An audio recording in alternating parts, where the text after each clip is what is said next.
It was in the newsroom I kind of thought, wow, this is brilliant, because you are never bored in the newsroom. There's always something happening at home, abroad. You hear something kind of in the grapevine, you make a few calls, it becomes a story, and I just got, I suppose, bitten by the bug.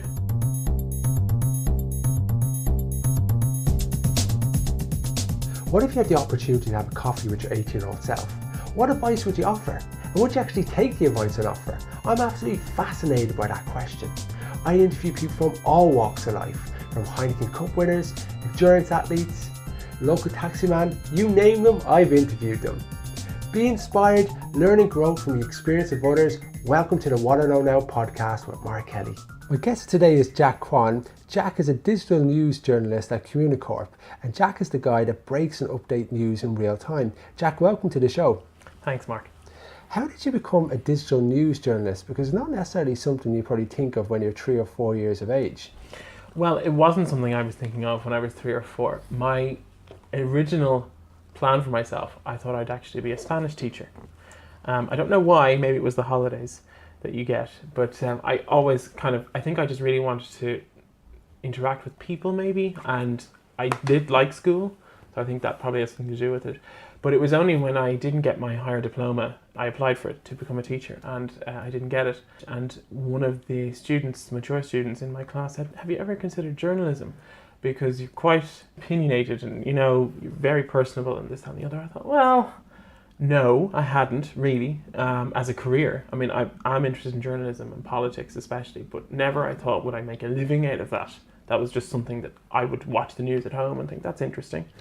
And I applied for the Masters in Journalism in DCU, and it's quite a small course. You have to be interviewed to get on it and all that type of stuff. But I got it and did it. And one of the parts of the DCU journalism course is an internship. I applied for and got Newstalk. I've been there now for almost 10 years. And I started off interning. I was on several different places. I worked on Sean Moncrief. I worked on Talking History, which is I worked on Sunday with Norris, which was David Norris. I worked on Breakfast, and then I eventually ended up in the newsroom as the last part of the, I think it's 3-month internship. And it was in the newsroom I kind of thought, wow, this is brilliant, because you are never bored in the newsroom. There's always something happening at home, abroad. You hear something kind of in the grapevine, you make a few calls, it becomes a story, and I just got, I suppose, bitten by the bug, and I stayed there since. How do you stay on top of so much information and try to be the number one to get that news story out in real time when everyone else is trying to get that story? What's your secret? Well, that's the $1 million question, isn't it? Well, I can't give you that secret, sure, everyone else will get it.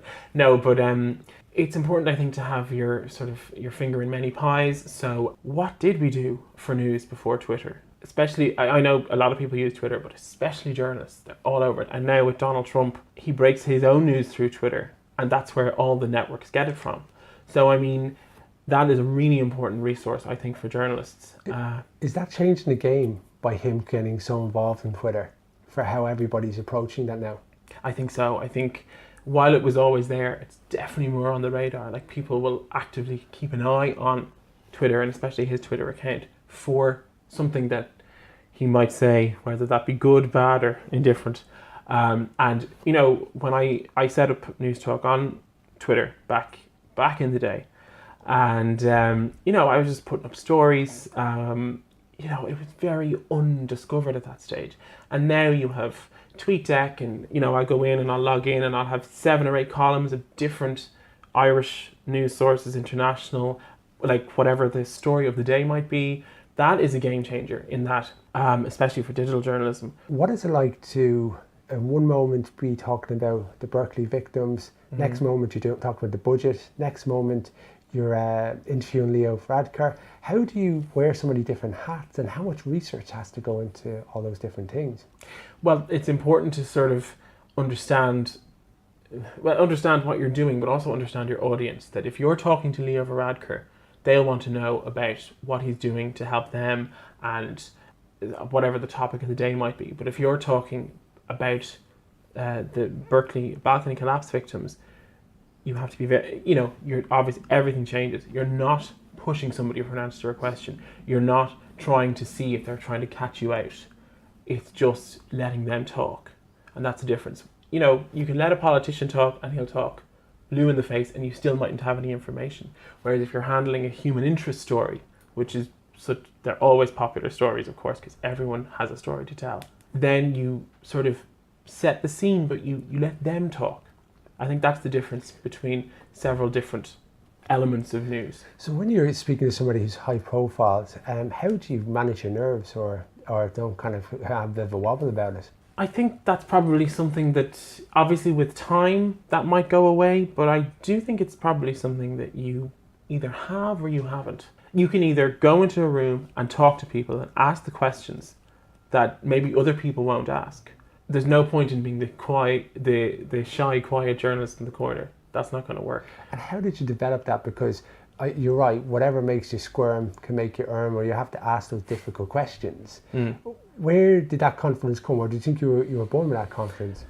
I've never been able to pinpoint that exactly. I mean, people have said to me, Jesus, you're so, people say you're so full of yourself. I don't know, I think that can be mistaken for confidence. It's not necessarily that I think I'm wonderful, but just that if I need to do something, I just do it. There isn't a bone, you can't make bones about it. Some people are pushed and some people are just naturally driven. And tell me about a time where things haven't worked out for you in journalism, like the story we were talking about before you're on air.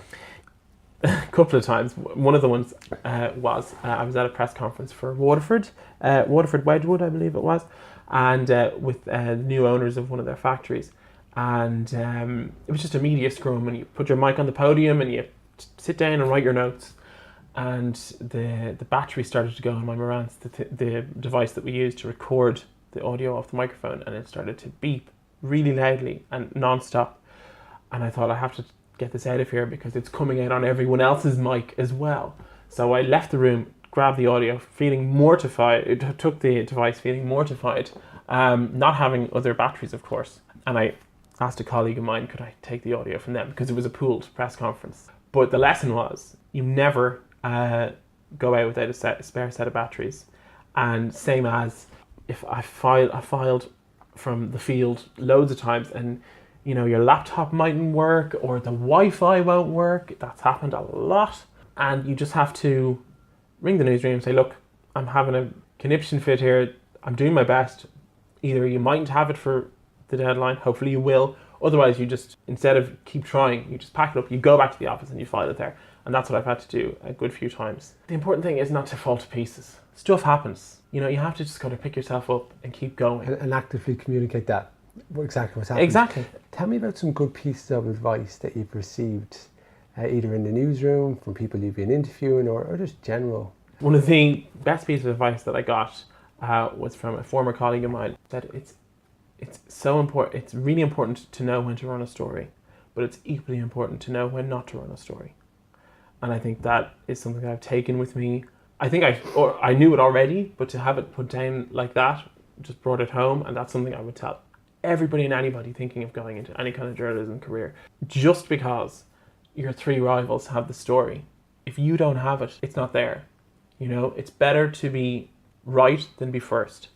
Just because someone else has it doesn't mean you have to have it. I say that's hard advice to put into practice.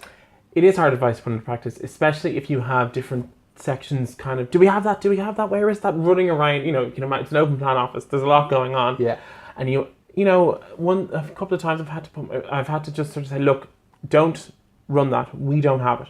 Give us 5 or 10 minutes and we'll try and track it down.